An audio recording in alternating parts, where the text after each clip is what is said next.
Welcome to WhatGear Reviews, tech reviews coming to you from rainy old England. Today I have a brand new phone for you guys. It is the Realme GT Master Edition. And this version of the phone is not to be mistaken for the Master Explorer Edition. This is completely different, well, a little bit different. And as you probably already know, if you read the title, what I'm going to do today is unbox it, give you guys a bit of a tour and show you some camera samples of what this phone can do. You ready? Let's go. All right, so here we have the box. As you can see, it's 5G. Flip it over and Realme have actually highlighted the main features here on this phone. So Snapdragon 778G. It's not the same as the 888, which is the more powerful processor we see in the standard GT edition. We've got that super smooth 120 Hz AMOLED display. That's a Samsung display there. 65 watt fast charging, which is blisteringly fast. That's incredibly fast, one of the fastest right now. Super slim and light master design. Let's see what this thing looks like.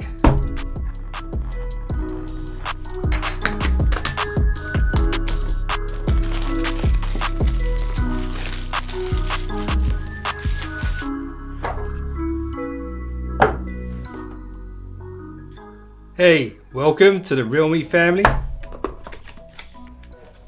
And as you can see straight away, in display fingerprint reader here.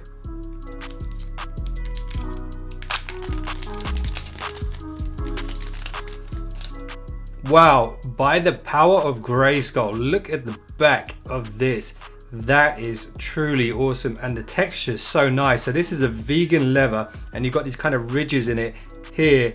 They say this is kind of designed to give it a suitcase kind of feel, and it's thanks to this guy who's signed right here, Naoto Fukusawa. I hope I said that right.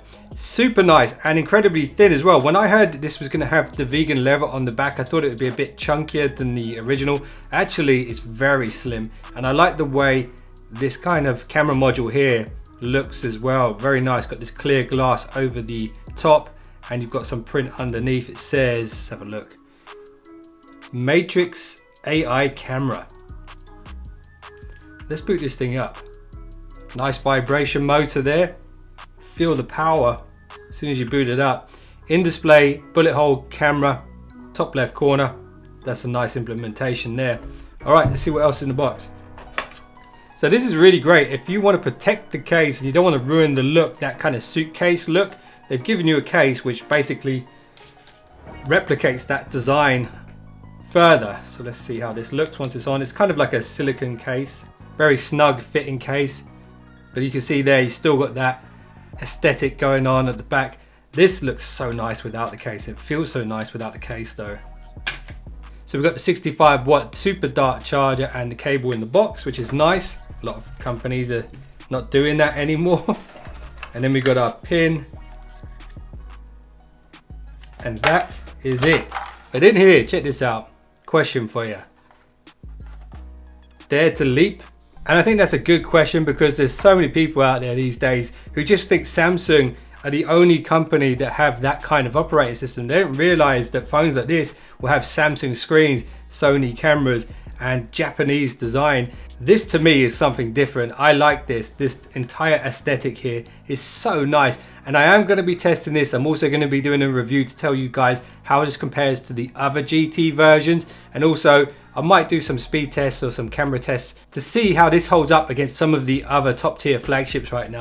But anyway, let's check out what the cameras can do on this thing. So the primary shooter on the Realme GT Master Edition is a 64 megapixel sensor, which is really big, and you can see how it's handling the high dynamic range in this particular shot. It's doing a great job. It's a very cool picture and it's crushing the blacks a little bit, but I do like it. I like that contrast here. Great picture. Now let's switch to the ultra wide in the same location.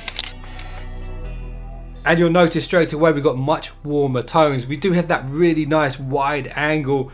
And the HDR is actually pretty impressive as well. There's quite a big jump though in the color balance from the primary to the ultra wide, but it's definitely usable, particularly when you want to take those pictures of big groups of people all standing together and stuff like that. Overall, not a bad ultra wide camera there. Now, I couldn't test out the portrait mode on the person because nobody was with me at the time other than the dog, but you can see here the edge detection in the portrait mode is actually very good. At the time I didn't think it was going to look this good. It looked a little bit blurred around the dog's nose and stuff when I was taking the picture, but actually you can see the AI has actually managed to refine those edges and blur out the background really nicely. So I'm impressed with the portrait mode here. Now, I took this picture just to demonstrate what the macro camera can do. This isn't the macro camera, this is the primary. This is the macro camera, so you can get as close as 4 centimeters away from your subject to pick up those really fine details. That's the same leaf, but you can see all those little fine hairs and stuff on the leaf. Is crazy. The macro camera is actually pretty good on the Realme GT Master.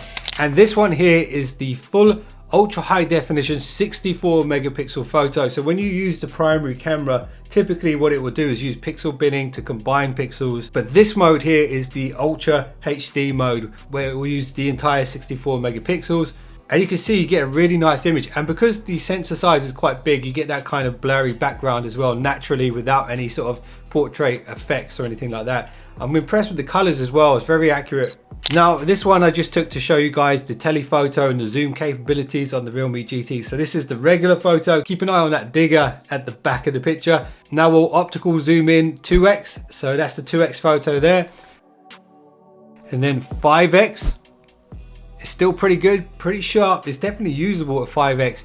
And then we go all the way up to 20x. So this is max zoom from where I was standing. And you can see it's really quite blurry. To be honest, you're probably never going to use 20x, but let's go back to that first picture so you can see how far away this really is. So I'm definitely impressed with the zoom capabilities. It's not the strongest attribute on this particular phone, but it's good to know you can do it. So I am planning on doing some camera comparisons with this particular device. Let me know what you want to see it compared to, and I will be taking night photos in that video as well.